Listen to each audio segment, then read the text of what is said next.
कौसल्या सुप्रजा रामपूर्वा सन्ध्या प्रवर्तते उत्तिष्ठ नरशार्दूल कर्तव्यं दैवमाह्निकम् कौसल्या सुप्रजा रामपूर्वा सन्ध्या प्रवर्तते उत्तिष्ठ नरशार्दूल कर्तव्यं दैवमाह्निकम् उत्तिष्ठोत्तिष्ठ गोविन्द उत्तिष्ठ गरुडध्वज उत्तिष्ठ कमलाकान्ता त्रैलोक्यं मङ्गलं कुरु उत्तिष्ठोत्तिष्ठ गोविन्द उत्तिष्ठ गरुडध्वज उत्तिष्ठ कमलाकान्ता त्रैलोक्यं मङ्गलं कुरु मातः समस्त जगतां मधुकैटभारे वक्षो विहारिणि मनोहर दिव्यमूर्ते श्रीस्वामि निःश्रित जनप्रियदानशीले श्रीवेङ्कटेश दयिते तव सुप्रभातम् मातः समस्त जगतां मधुकैटभारे वक्षो विहारिणि मनोहर दिव्यमूर्ते श्रीस्वामि निःश्रित जनप्रियदानशीले श्रीवेङ्कटेश दयिते तव सुप्रभातम् तव सुप्रभातमरविन्दलोचने भवतु प्रसन्नमुखचन्द्रमण्डले विधिशङ्करेन्द्रवनिताभिरर्चिते वृषशैलनाथ दयिते दयानिधे अत्र्यादिसप्तऋषयः समुपास्य सन्ध्याम् आकाशसिन्धुकमलानि मनोहराणि आदाय पादयुगमर्चयितुम् प्रपन्नाः शेषाद्रिशेखर विभो तव सुप्रभातम् पञ्चाननाब्ज भव षण्मुखवासवाद्याः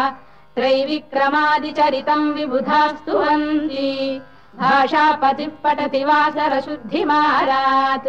शेषाद्रिशेखर विभो तव सुप्रभातम् ईषत्प्रफुल्ल सरसीरुहनारिकेलपूगद्रुमादिसुमनोहर पालिकानाम् आवाति मन्दमनिलः सह दिव्यगन्धैः शेषाद्रिशेखर विभो तव सुप्रभातम् उन्मील्य नेत्रयुगमुत्तम पञ्जरस्थाः पात्रावशिष्ट कदलीफलपायसानि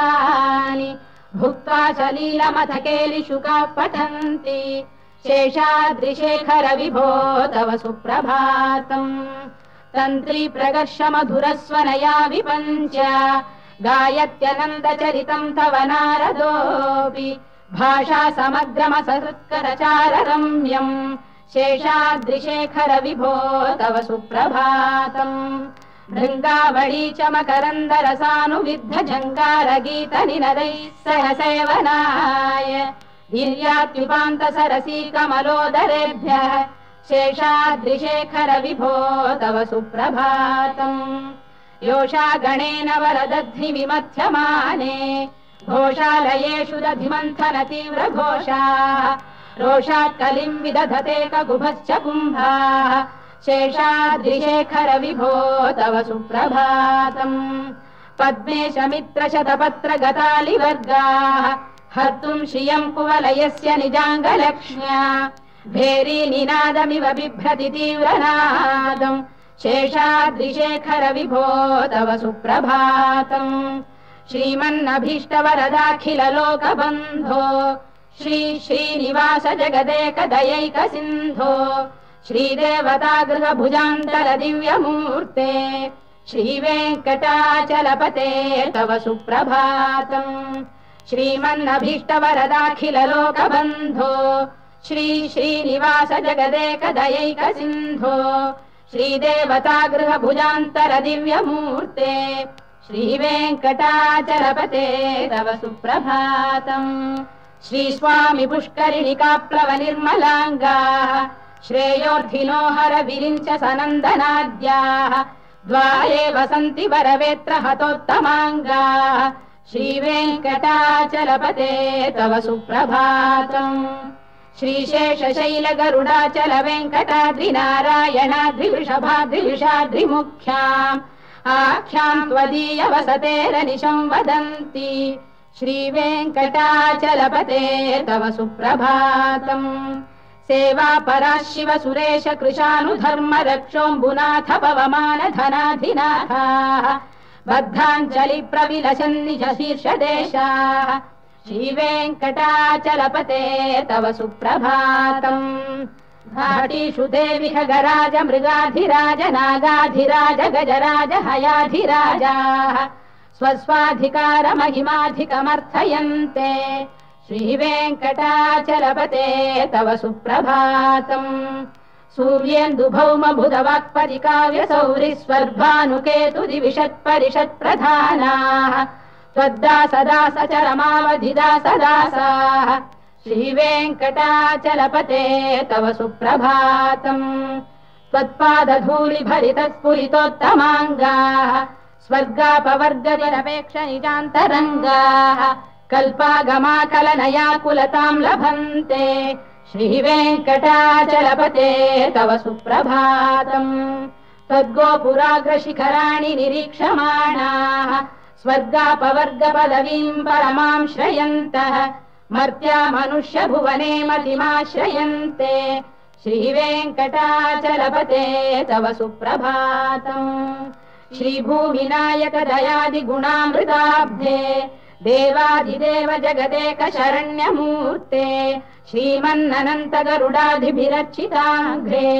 श्रीवेङ्कटाचलपते तव सुप्रभातम् श्रीपद्मनाभ पुरुषोत्तम वासुदेव वैकुण्ठमाधव जनार्दन चक्रपाणे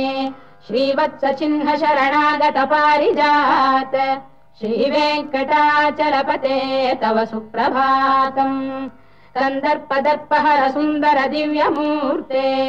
कान्ताकुजाम्बुरुह कुड्मललोल दृष्टे कल्याण निर्मल गुणाकर दिव्य कीर्ते श्रीवेङ्कटाचलपते तव सुप्रभातम् मीनाकृते कमठकोल नृसिंहवर्णिन् स्वामीन् परश्वत तपोधन रामचन्द्र शेषांश रामयदुनन्दन कल्किरूप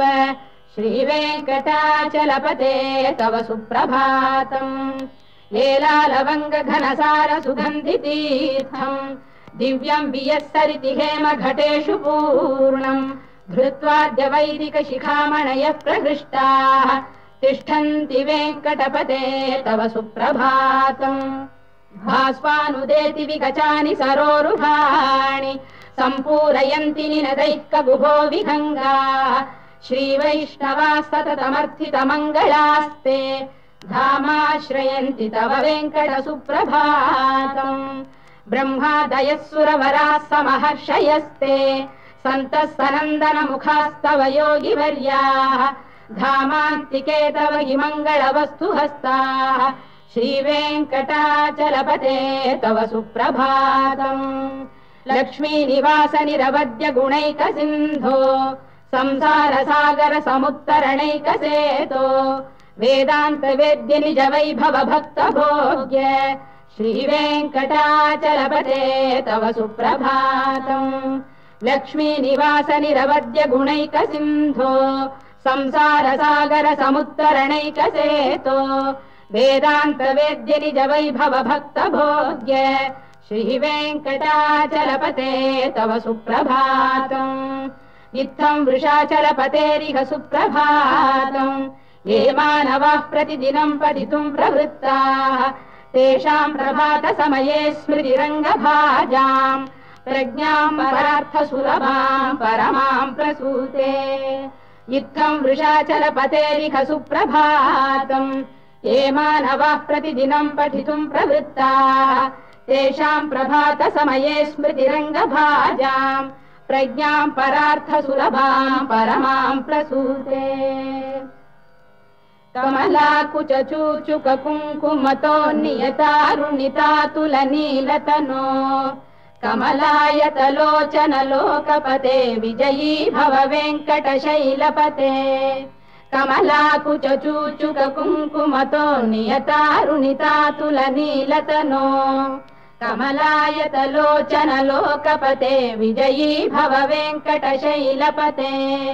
स चतुर्मुख षण्मुख पञ्चमुख प्रमुखाखिल दैवतमौलिमणे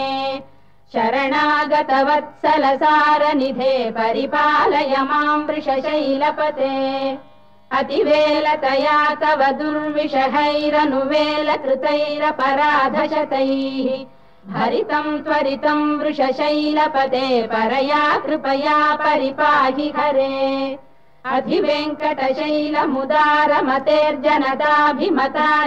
अधिवेङ्कटशैलमुदारमतेर्जनताभिमताधिकदानरतात् परदेवतया गदितान्निगमै कमलादयितान्न परं कलये कलवेणुरवावशगोपवधूशरकोटिवृता स्मरकोटिसमात् प्रतिवल्लविकाभिमतात् सुखदात् वसुदेवसुतान्न परं कलये अभिराम गुणाकरदाशरथे जगदेकधनुर्धर धीरमते रघुनायक राम रमेश विभो वरदो भवदेव दया जलधे अवनीतनया कमनीय करं रजनीकर चारुमुखाम्बुरुहम् रजनीचर राजतमो मिहिरं महनीयमहं रघुराममये सुमुखं सुहृदं सुलभं सुखदं स्वनुजं च सुखाय ममोघशरम् अपहाय रघुद्वहमन्यमहं न कथञ्चन कञ्चन जातु भजे विना वेङ्कटेशं ननाथो ननाथः सदा वेङ्कटेशं स्मरामि स्मरामि हरे वेङ्कटेश प्रसीद प्रसीद प्रियं वेङ्कटेश प्रयच्छ प्रयच्छ विना वेङ्कटेशं ननाथो ननाथः सदा वेङ्कटेशं स्मरामि स्मरामि हरे वेङ्कटेश प्रसीद प्रसीद प्रियं वेङ्कटेश प्रयच्छ प्रयच्छ अहं दूरतस्ते पदाम्भोजयुग्म प्रणामेच्छयागत्य सेवां करोमि सकृत्सेवया नित्यसेवा फलं त्वं प्रयच्छ प्रयच्छ प्रभो वेङ्कटेश अज्ञानिना मया दोषानशेषान् विहितान् हरे क्षमस्वत्वं शेषशैलशिखामणे अज्ञानिना मया दोषानशेषान् विहितान् हरे क्षमस्वत्वं शेषशैलशिखामणे ईशानां जगतोऽस्य वेङ्कटपतेर्विष्णोः परां प्रेयसीम् तद्वक्षस्थलनित्यवासरसिकां तत्क्षान्तिसंवर्धिनीम् पद्मालङ्कृतपाणिपल्लवयुगां पद्मासनस्थां श्रियम् वात्सल्यादिगुणोज्ज्वलां भगवतीं वन्दे जगन्मातरम्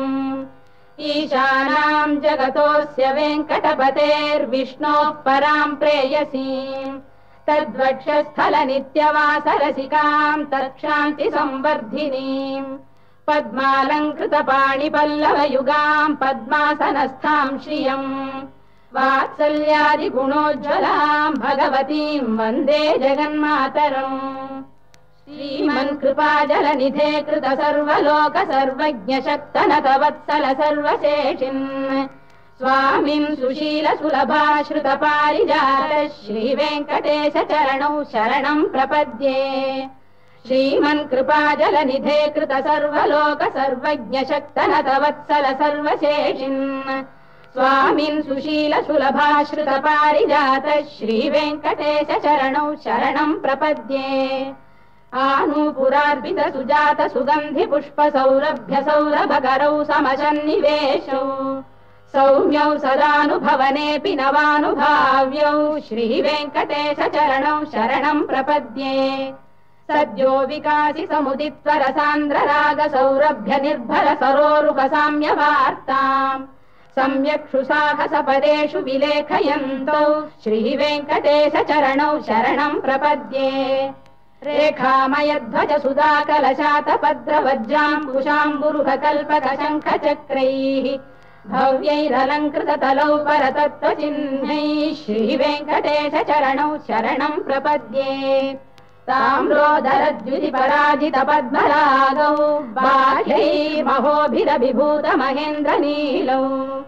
उद्यन्नखांशु बिरुदस्त शशाङ्कभासौ श्रीवेङ्कटेश चरणौ शरणं प्रपद्ये सप्रेम भीति कमलाकर पल्लवाभ्यां संवाहनेऽपि सबदिक्लममादधानौ कान्ताववाङ्मनसगोचरसौ कुमार्यौ श्रीवेङ्कटेशचरणौ शरणं प्रपद्ये लक्ष्मीमहीतदनुरूप निजानुभावनीलादिदिव्यमहिषीकरपल्लवानाम् आरुण्यसङ्क्रमणतः किल सान्द्ररागौ श्रीवेङ्कटेशचरणौ शरणं प्रपद्ये नित्यानमद्विधिशिवादिकिरीटकोटिप्रत्युक्तदीप्तनवरत्नमः प्ररोहैः नीराजनाविधिमुदारमुपादधानौ श्रीवेङ्कटेशचरणौ शरणं प्रपद्ये विष्णौ पदे परम इत्युदितप्रशंसौ यौ मद्धौ उत्स इति भोग्यतयाप्युपातौ भूयस्ततेति तव पाणितलप्रतिष्ठौ श्रीवेङ्कटेशचरणौ शरणं प्रपद्ये पार्थाय तत्सदृशसारथिना त्वयैव यौ दर्शितौ स्वचरणौ शरणं व्रजेति भूयोऽपि मह्यमिहतौ करदर्शितौ ते श्रीवेङ्कटेशचरणौ शरणं प्रपद्ये मन्मूर्धिकालियपणे विकटाटवीषु श्रीवेङ्कटाद्रिशिखरे शिरसि श्रुतीनाम् चित्तेऽप्यनन्यमनसां सममाहितौ ते श्रीवेङ्कटेशचरणौ शरणं प्रपद्ये अम्लानघृष्यदवनीतलकीर्णपुष्पौ श्रीवेङ्कटाद्रिशिखराभरणायमानौ आनन्दिताखिलमनोनयनौ तवैतौ श्रीवेङ्कटेशचरणौ शरणं प्रपद्ये प्रायः प्रपन्नजनता प्रथमावगाह्यौ मातुस्तनाविव शिशोरमृतायमानौ प्राप्तौ परस्परतुलामतुलान्तरौ ते श्रीवेङ्कटेशचरणौ शरणं प्रपद्ये सत्त्वोत्तरैः सततसेव्यपदाम्बुजेन संसारतारकदयार्द्रदृगञ्चलेन सौम्योपयन्तृमुनिना मम दर्शितौ ते श्रीवेङ्कटेशचरणौ शरणं प्रपद्ये सत्त्वोत्तरैः सततसेव्यपदाम्बुजेन संसारतारकदयार्द्रदृगञ्चलेन सौम्योपयन्तृमुनिना मम दर्शितौ ते श्रीवेङ्कटेशचरणौ शरणं प्रपद्ये श्रीशश्रिया घटिकया त्वदुपाय भावे प्राप्ये त्वयि स्वयमुपेय दया स्फुरन्त्या नित्याश्रिताय निरवद्य गुणाय तुभ्यं स्यां किङ्करो वृषगिरीश न जातु मह्यम् श्रीशश्रिया घटिकया त्वदुपाय भावे प्राप्ये त्वयि स्वयमुपेय दया स्फुरन्त्या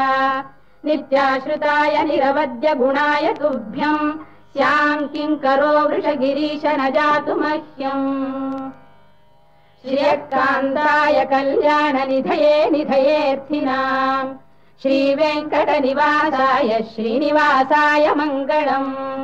श्रियकान्ताय कल्याणनिधये निधयेऽर्थिनाम् श्रीवेङ्कटनिवासाय श्रीनिवासाय मङ्गलम् लक्ष्मी सविभ्रमालोकसुभ्रू विभ्रमचक्षुषे चक्षुषे सर्वलोकानां वेङ्कटेशाय मङ्गलम् श्रीवेङ्कटाद्रिशृङ्गाग्रमङ्गलाभरणाङ्ग्रये मङ्गलानां निवासाय श्रीनिवासाय मङ्गलम् सर्वावयव सौन्दर्य सम्पदा सर्वचेतसाम् सदा सम्मोहनायास्तु वेङ्कटेशाय मङ्गलम् नित्याय निरवध्याय सत्यानन्दचिदात्मने सर्वान्तरात्मने श्रीमद्वेङ्कटेशाय मङ्गलम् स्वतः सर्वविदे सर्वशक्तये सर्वशेषिणे सुलभाय सुशीलाय वेङ्कटेशाय मङ्गलम् परस्मै ब्रह्मणे पूर्णकामाय परमात्मने प्रयुञ्जे परतत्त्वाय वेङ्कटेशाय मङ्गलम्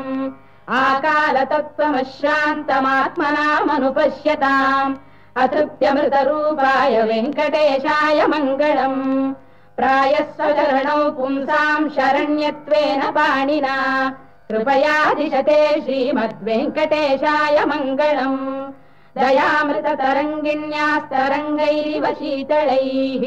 अभाङ्गैः सिञ्चते विश्वं वेङ्कटेशाय मङ्गलम् श्रद्भूषाम्बरहेतीनां सुषमावकमूर्तये सर्वार्तिशमनायास्तु वेङ्कटेशाय मङ्गलम् श्रीवैकुण्ठविरक्ताय स्वामी पुष्करिणीतटे रमया रममाणाय वेङ्कटेशाय मङ्गलम् श्रीवैकुण्ठविरक्ताय स्वामी पुष्करिणीतटे रमया रममाणाय वेङ्कटेशाय मङ्गलम् श्रीमत्सुन्दरजामातृमुनिमानसवासिने सर्वलोकनिवासाय श्रीनिवासाय मङ्गलम् मङ्गलाशासनपरैर्मदाचार्य पुरोगमैः सर्वैश्च पूर्वैराचार्यैः सत्कृतायास्तु मङ्गलम्।